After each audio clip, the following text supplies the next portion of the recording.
Assalamualaikum teman-teman yang sedang menonton video ini, terima kasih sudah menyempatkan waktunya. Kembali lagi dengan saya di sini. Sebelum kita lanjut, ada baiknya kalian makan dulu bagi yang belum makan. Kalau sudah silakan langsung subscribe channelnya untuk mendukung saya. Di video kali ini kita akan mencoba melihat bagaimana pembantaian Westerling di Indonesia yang disebut simbol keberanian anak muda Belanda yang penuh kontroversi. Langsung aja kita simak. Pembantaian Westerling adalah sebutan untuk peristiwa pembunuhan ribuan rakyat sipil di Sulawesi Selatan yang dilakukan oleh pasukan Belanda Korps Speciale Troepen pimpinan Raymond Pierre Paul Westerling. Peristiwa ini terjadi pada bulan Desember tahun 1946 Februari tahun 1947 selama operasi militer counter-insurgency, penumpasan pemberontakan. Demikianlah, sweeping ala Westerling. Dengan pola yang sama, operasi pembantaian rakyat di Sulawesi Selatan berjalan terus. Westerling juga memimpin sendiri operasi di Desa Tanjung Bunga pada malam tanggal 12 menjelang tanggal 13 Desember tahun 1946. 61 orang ditembak mati. Selain itu beberapa kampung kecil di sekitar Desa Tanjung Bunga dibakar, sehingga korban tewas seluruhnya mencapai 81 orang. Berikutnya pada malam tanggal 14 menjelang tanggal 15 Desember tiba giliran Kalukuang yang terletak di pinggiran kota Makassar, 23 orang rakyat ditembak mati.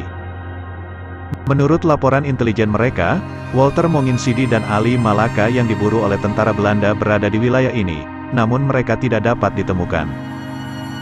Pada malam tanggal 16 menjelang tanggal 17 Desember Desa Jongaya yang terletak di sebelah tenggara Makassar menjadi sasaran. Di sini 33 orang dieksekusi. Setelah daerah sekitar Makassar dibersihkan, aksi tahap kedua dimulai tanggal 19 Desember tahun 1946. Sasarannya adalah Pulau Bangkeng yang terletak di selatan Makassar, di mana menurut laporan intelijen Belanda, terdapat sekitar 150 orang pasukan TNI serta sekitar 100 orang anggota laskar bersenjata. Dalam penyerangan ini, pasukan DST menyerbu bersama 11 peleton tentara KNIL dari pasukan infanteri 17. Penyerbuan ini dipimpin oleh Letkol KNIL Vinendal. Satu pasukan DST di bawah pimpinan Vermulen menyerbu Desa Renaya dan Komara. Pasukan lain mengurung Pulau Bangkeng. Selanjutnya pola yang sama seperti pada gelombang pertama diterapkan oleh Westerling.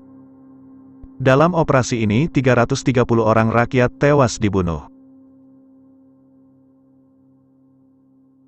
Aksi tahap ketiga mulai dilancarkan pada tanggal 26 Desember tahun 1946 terhadap Goa dan dilakukan dalam 3 gelombang, yaitu tanggal 26 dan tanggal 29 Desember serta tanggal 3 Januari tahun 1947. Di sini juga dilakukan kerjasama antara pasukan khusus DST dengan pasukan KNIL. Korban tewas di kalangan penduduk berjumlah 257 orang. Untuk lebih memberikan keleluasaan bagi Westerling, pada tanggal 6 Januari tahun 1947 Jenderal Simon Spoor memberlakukan Noodtoestand, keadaan darurat, untuk wilayah Sulawesi Selatan. Pembantaian rakyat dengan pola seperti yang telah dipraktikkan oleh pasukan khusus berjalan terus dan di banyak tempat. Westerling tidak hanya memimpin operasi, melainkan ikut menembak mati rakyat yang dituduh sebagai teroris, perampok atau pembunuh. Pertengahan Januari tahun 1947 sasarannya adalah pasar di Parepare dan dilanjutkan di Madelo, Abok Kongeng, pada Kalawa, satu desa tak dikenal, Enrekang, Talabangi, Sopeng, Baru, Malimpung, dan Supa.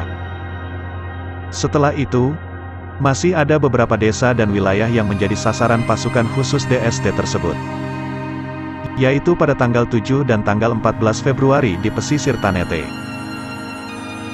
Sementara di Kampung Pasa Baru Tanete terdapat 48 korban yang ditembak mati, pada tanggal 16 dan tanggal 17 Februari di Desa Taraweang dan Bornong-Bornong.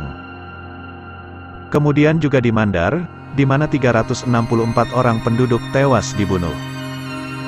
Pembantaian para ekstremis bereskalasi di Kulo, Amparita dan Maroangin di mana 171 penduduk dibunuh tanpa sedikit pun dikemukakan bukti kesalahan mereka atau alasan pembunuhan.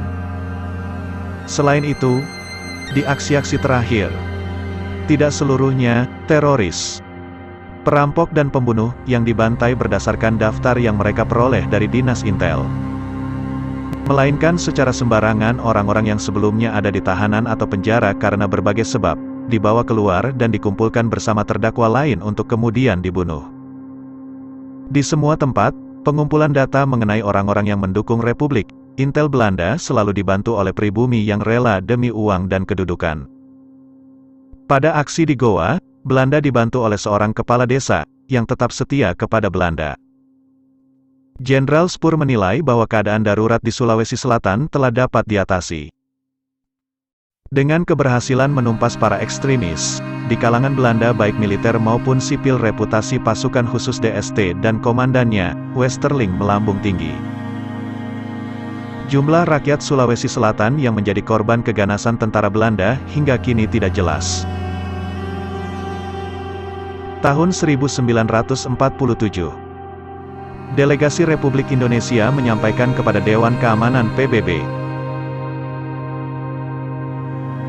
korban pembantaian terhadap penduduk, yang dilakukan oleh Kapten Raymond Westerling sejak bulan Desember tahun 1946 di Sulawesi Selatan mencapai 40.000 jiwa. Pemeriksaan pemerintah Belanda tahun 1969 memperkirakan sekitar 3.000 rakyat Sulawesi tewas dibantai oleh pasukan khusus pimpinan Westerling. Sedangkan Westerling sendiri mengatakan, bahwa korban akibat aksi yang dilakukan oleh pasukannya, hanya 600 orang. Perbuatan Westerling beserta pasukan khususnya dapat lolos dari tuntutan pelanggaran HAM pengadilan Belanda karena sebenarnya aksi terornya yang dinamakan kontra-gerilya. Memperoleh izin dari Letnan Jenderal Spoor dan Wakil Gubernur Jenderal Dr. Hubertus Johannes van Mook. Jadi yang sebenarnya bertanggung jawab atas pembantaian rakyat Sulawesi Selatan adalah pemerintah dan Angkatan Perang Belanda. Pembantaian oleh tentara Belanda di Sulawesi Selatan ini dapat dimasukkan ke dalam kategori kejahatan atas kemanusiaan. Yang hingga sekarang pun dapat dimajukan ke pengadilan internasional, karena untuk pembantaian etnis genosida dan crimes against humanity, tidak ada kedaluarsanya. Perlu diupayakan, peristiwa pembantaian ini dimajukan ke International Criminal Court (ICC) di Den Haag, Belanda. Pada tanggal 12 September tahun 2013, pemerintah Belanda melalui duta besarnya di Jakarta, menyampaikan permintaan maafnya kepada seluruh korban pembantaian. Atas nama pemerintah Belanda saya meminta maaf atas kejadian-kejadian ini. Hari ini saya juga meminta maaf kepada para janda dari Bulukumba, Pinrang, Polewali Mandar dan Parepare. Selain itu, pemerintah Belanda juga memberikan kompensasi kepada 10 janda yang suaminya menjadi korban pembantaian tersebut masing-masing sebesar 20.000 euro atau 301 juta rupiah. Terima kasih kepada kalian yang telah menonton video ini. Jangan lupa tekan tombol subscribe-nya dan nyalakan notifikasinya untuk mendapatkan video-video seru lainnya dari saya.